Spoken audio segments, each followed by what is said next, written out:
नमस्कार विद्यार्थियों। भारतीय शासन व्यवस्था के बारे में हम अध्ययन कर रहे थे। आज हम भारत के राज्यपाल के बारे में अध्ययन करेंगे। भारत के अंतर्गत जैसे हमें पता है कि संसदात्मक शासन व्यवस्था को ग्रहण किया गया है और ये संसदात्मक शासन व्यवस्था न सिर्फ केंद्र में बल्कि राज्यों के अंतर्गत भी संसदात्मक शासन व्यवस्था को अपनाया गया है। संसदात्मक शासन व्यवस्था के अंतर्गत कार्यपालिका का दोहरा रूप होता है, एक संवैधानिक कार्यपालिका, एक वास्तविक कार्यपालिका। राज्यपाल को हम संवैधानिक राज्यों के अंतर्गत संवैधानिक कार्यपालिका प्रधान मान सकते हैं और मुख्यमंत्री और उसकी मंत्रिपरिषद को वास्तविक कार्यपालिका मान सकते हैं। भारतीय संविधान के अंतर्गत राज्यपाल का वर्णन स्पष्ट रूप से दिया गया है। भारतीय संविधान के अंतर्गत भाग 6 में अनुच्छेद 153 से 167, अनुच्छेद 153 से 167 तक राज्य की कार्यपालिका के बारे में वर्णन दिया गया है। राज्य की कार्यपालिका के बारे में जो वर्णन दिया गया है उसके अंतर्गत राज्यपाल, मुख्यमंत्री, मंत्रिपरिषद, महाधिवक्ता, इन सब का वर्णन इन अनुच्छेद में 153 से 167 के अंतर्गत दिया गया है। आज हम राज्यपाल का जो वर्णन पढ़ेंगे। राज्यपाल के अंतर्गत अनुच्छेद 153 के अंतर्गत ये कहा गया है कि भारत के प्रत्येक राज्य के अंतर्गत एक राज्यपाल होगा। एक या एक से अधिक राज्यों का भी एक राज्यपाल हो सकता है परिस्थितियों के अनुसार। इसी प्रकार अनुच्छेद 154 के अनुसार ये कहा गया है कि राज्य की कार्यपालिका शक्ति राज्यपाल में निहित होगी। अनुच्छेद 155 के अंतर्गत ही कहा गया है राज्यपाल की नियुक्ति राष्ट्रपति के द्वारा होगी, यानी कि राज्यपाल राष्ट्रपति के द्वारा नियुक्त होता है। अब जब संविधान का निर्माण हो रहा था उस समय की जो परिस्थितियां थी उसके अनुसार ये था कि राज्यपाल की नियुक्ति किस प्रकार से की जाए। ये तो निश्चित था कि राज्यों के अंतर्गत भी संसदात्मक शासन व्यवस्था ग्रहण कर संसदात्मक व्यवस्था को अपनाया जाना है और राज्यपाल एक संवैधानिक प्रधान होगा। ये स्थिति स्पष्ट थी, लेकिन राज्यपाल की नियुक्ति किस प्रकार से की जाए इसके बारे में अनेक प्रकार के विचार जब संविधान का निर्माण हुआ तो उभर कर आए। पहला ये था कि राज्यपाल जनता के द्वारा प्रत्यक्ष रूप से निर्वाचित होना चाहिए वयस्क मताधिकार के आधार पर। दूसरा ये विचार उभर कर सामने आया कि राज्यों के विधानमंडल अनुपातिक प्रतिनिधित्व प्रणाली के आधार पर राज्यपाल का निर्वाचन करेंगे। तीसरा ये भी विचार आया कि राज्य विधानमंडल राष्ट्रपति को 4 नाम भेज देंगे और उन 4 नामों में से एक नाम राज्यपाल का राष्ट्रपति मनोनीत करेगा। लेकिन प्रांतीय संविधान समिति के द्वारा इस पर जब विचार किया गया तो उन्होंने इन तीनों ही विचारों को नकार दिया और राज्यपाल की नियुक्ति के लिए राष्ट्रपति के द्वारा मनोनीत व्यक्ति राज्यपाल बनेगा, इस प्रकार की व्यवस्था की।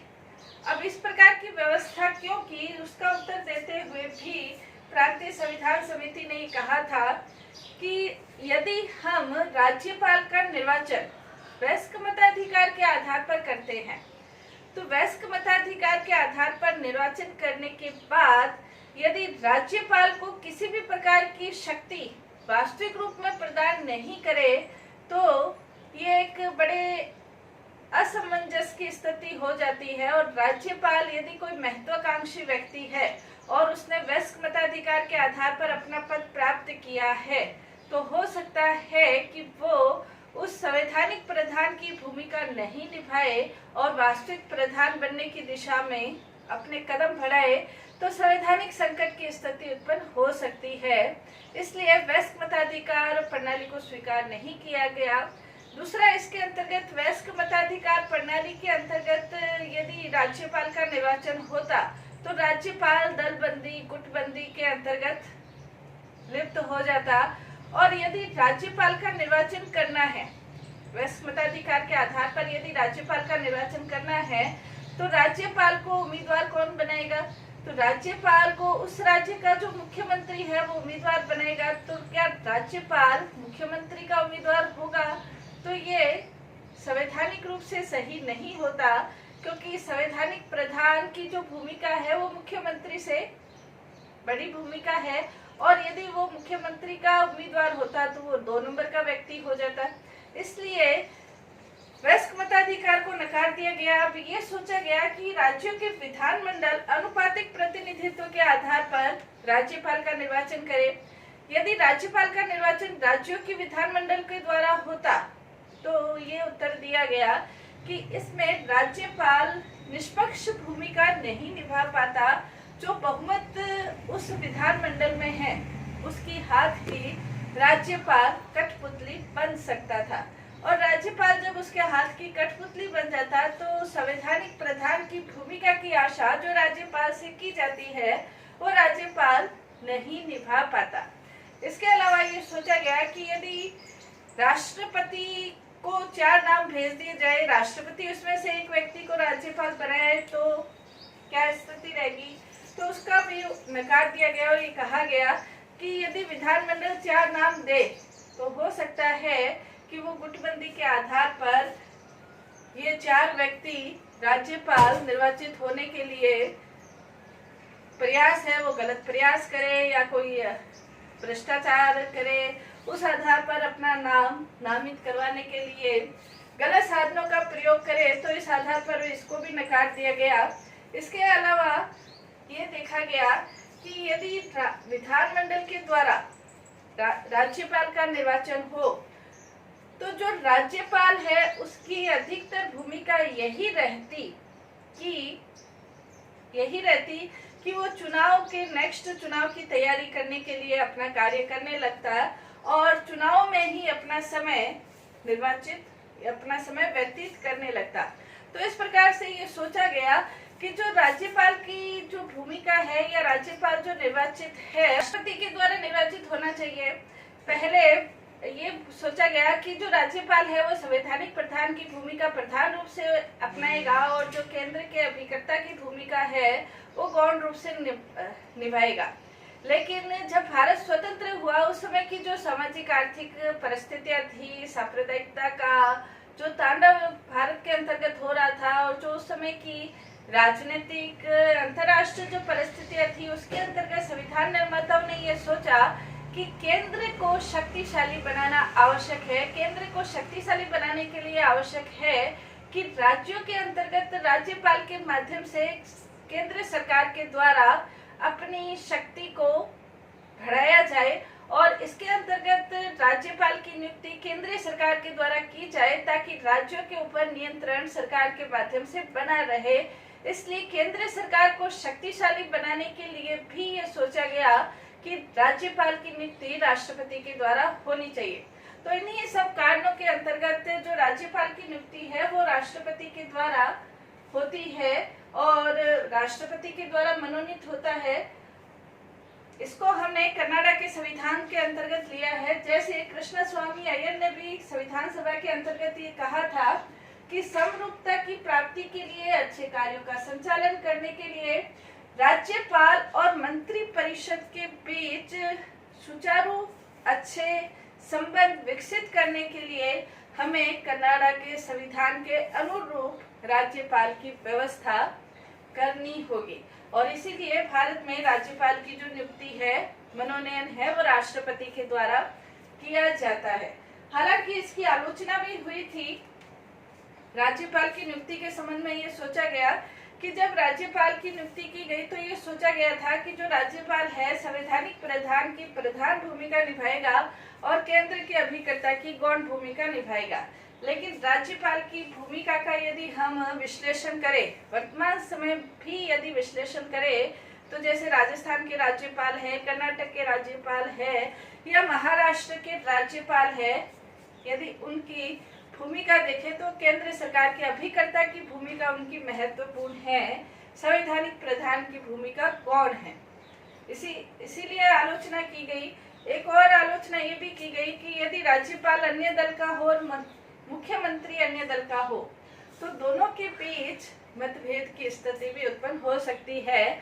लेकिन फिर भी राज्यपाल की जो नियुक्ति है वो राष्ट्रपति के द्वारा होती है। राष्ट्रपति नाम मात्र का है, इसलिए हम कह सकते हैं कि राज्यपाल की नियुक्ति में केंद्रीय सरकार की भूमिका महत्वपूर्ण रहती है।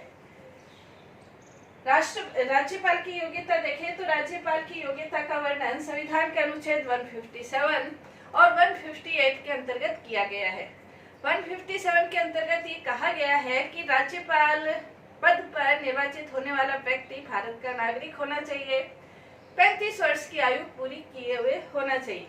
अनुच्छेद 158 के अंतर्गत ये कहा गया है कि राज्यपाल के लिए आवश्यक है कि वो संसद या विधानमंडल में से किसी भी सदन का सदस्य नहीं होना चाहिए, किसी भी सदन का सदस्य नहीं होना चाहिए। यदि ऐसा व्यक्ति राज्यपाल पद पर निर्वाचित हो जाता है तो उसे जिस दिन से राज्यपाल बना है उस दिन से वो पद रिक्त माना जाएगा। इसके अलावा राज्यपाल किसी लाभ के पद को ग्रहण नहीं करने वाला होना चाहिए। राज्यपाल के लिए राज्यपाल एक या एक से अधिक राज्यों का भी एक ही राज्यपाल हो सकता है, ये भी व्यवस्था है। इसके अंतर्गत दो प्रकार की जो परंपराएं हैं वो भी विकसित हो गई है। राज्यपाल की नियुक्ति के संबंध में, योग्यता के संबंध में दो प्रकार की परंपराएं, जैसे कि यदि कोई राज्यपाल है तो वो उस राज्य का निवासी नहीं होना चाहिए, यानी कि राजस्थान के राज्यपाल को बनाना है तो वो राजस्थान के निवासी नहीं होने चाहिए। क्योंकि राज्यपाल के लिए आवश्यक माना गया कि वो राज्य की राजनीति के दलदल से दूर रहते हुए निष्पक्ष रूप से अपना कार्य संपादित कर सके। इसके लिए आवश्यक है कि वो राज्य की निवासी नहीं होना चाहिए, दूसरे राज्य का व्यक्ति राज्य में राज्यपाल होना चाहिए। दूसरी ये भी परंपरा विकसित हो गई है कि राष्ट्रपति राज्यपाल की नियुक्ति करते समय मुख्यमंत्री का परामर्श अवश्य लेगा, लेकिन कई मौकों के ऊपर इन परंपराओं की अवहेलना भी की गई है, लेकिन फिर भी स्वस्थ राजनीति की दिशा में ये परंपराएं सही विकसित होने की दिशा की ओर अग्रसर है। तो ये राज्यपाल की नियुक्ति के संबंध में है। इसके अलावा राज्यपाल को जो शपथ दिलाई जाती है वो शपथ उस राज्य का जो उच्च न्यायालय का मुख्य न्यायाधीश है वो शपथ दिलाता है। अनुच्छेद 159 के अंतर्गत राज्यपाल की शपथ के बारे में वर्णन न्यायाधीश शपथ दिलाता है संविधान की रक्षा की, अपने कर्तव्यों का निष्ठापूर्वक संचालन की, जनता के कल्याण की, ये राज्यपाल के द्वारा शपथ ली जाती है। इसके अलावा राज्यपाल का जो कार्यकाल है वो अनुच्छेद 156 के अंतर्गत ये कहा गया है कि राज्यपाल का कार्यकाल 5 वर्ष है, लेकिन ये भी साथ में है कि राज्यपाल राष्ट्रपति के पश्चात पर्यंत अपने पद पर रहता है। यानी कि अनेक भारतीय राजनीति के अंतर्गत अनेक बार ऐसे मौके उत्पन्न हुए हैं जब केंद्र के अंतर्गत जब सरकार में परिवर्तन होता है तो वो राज्यों में राज्यपालों को भी बदल देती है। अनेक बार ये देखने को मिलता है, अनेक राज्यों में अनेक राज्यपाल का या तो बदल दिए गए हैं या उन्हें त्याग पत्र देने के लिए कहा गया है। यानी कि पूर्ण रूप से जो राज्यपाल है वो राष्ट्रपति के पश्चात पर्यंत ही अपने पद पर रहते हैं। वैसे उनका कार्यकाल 5 वर्ष का है और नवीन राज्यपाल के पद ग्रहण करने से पूर्व तक राज्यपाल अपने पद पर 5 साल पूर्ण होने के बाद भी बने रहते हैं। ये माना जाता है कि संवैधानिक प्रधान का जो पद है वो किसी भी स्थिति में रिक्त नहीं रहना चाहिए, इसलिए अपने पद पर बने रहते हैं। नवीन राज्यपाल पद ग्रहण करने के बाद वो अपने पद से हटते हैं। कहने का तात्पर्य ये है कि राज्यपाल राष्ट्रपति के पश्चात पर्यंत अपने पद पर रहते हैं। इनका जो वेतन है, भत्ते हैं, राज्यपाल का जो वेतन है वो 3.5 लाख रुपए मंथ है। राज्य की संचित निधि में से ये वेतन दिया जाता है। इसके अलावा जो अन्य आवास है, यात्रा है, भोजन पानी, इसकी जो सुविधाएं हैं, ये सब सुविधाएं, यात्राओं की सुविधाएं, ये सब उनको सुविधाएं प्राप्त होती है। राज्य की संचित निधि पर इनका वेतन 3.5 लाख रुपए है। यानी कि कहने का तात्पर्य प्रधानमंत्री से भी राज्यपाल का वेतन भारतीय संविधान के अंतर्गत ज्यादा है। और राज्यपाल का वेतन के संदर्भ में ये एक चीज और ध्यान में रखनी है कि जब एक व्यक्ति 2 या 2 से अधिक राज्यों का राज्यपाल बनता है तब उसका वेतन कैसे निर्धारित होता है।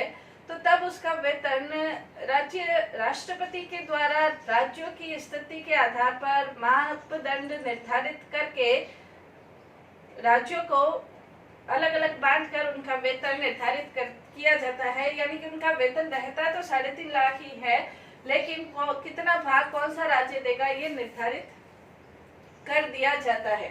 इसके अलावा उनको जो विशेषाधिकार प्राप्त होते हैं, जो राज्यपाल है वो संवैधानिक प्रधान की भूमिका में कार्य करता है, इसलिए वैधानिक रूप से जो उनके द्वारा कार्य किए जाते हैं वो व्यक्तिगत रूप से उसके लिए कोई आलोचना नहीं की जा सकती है और उनको न तो कोई बंदी बनाया जा सकता है, न कारावास दिया जा सकता है। लेकिन यदि व्यक्तिगत रूप से किसी भी प्रकार का कोई अपराध करते हैं तो उसके आधार पर 20 दिन की पूर्व सूचना के आधार पर, नोटिस के आधार पर राज्यपाल को गिरफ्तार किया जा सकता है। वैसे उनको गिरफ्तारी से उन्मुक्ति प्रदान की गई है। तो ये राज्यपाल के संबंध में हमने उसका कार्यकाल, उनकी नियुक्ति, उनके वेतन भत्ते क्या है उसके बारे में अध्ययन किया था। नेक्स्ट क्लास के अंतर्गत राज्यपाल की क्या शक्तियां हैं उनके बारे में हम अध्ययन करेंगे।